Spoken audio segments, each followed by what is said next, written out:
Welcome. In front of me is a ZTE A53 Plus, and today I will show you how you can hard reset this device through settings. So to get started, we're going to open up our settings and scroll all the way down in here to System. Here you're going to select Reset Options, and then you want to select Erase All Data Factory Reset. This will give you a list of data that will be removed by this process, so if anything in that list is something that you'd like to preserve, maybe music, photos, or user data, do make a copy of it before you begin, otherwise this will be permanently removed and, well, it cannot be undone. Now, assuming you have already made a copy of it or you just simply don't want to, you can select Erase All Data here. If you have some kind of screen lock, you will need to confirm it.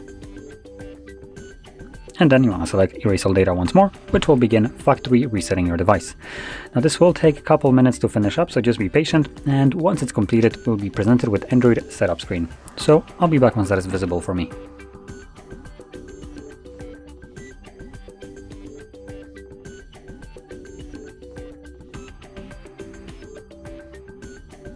And as you can see, the process is now finished and you can set up your device however you like. So if you found this very helpful, don't forget to hit like, subscribe, and thanks for watching.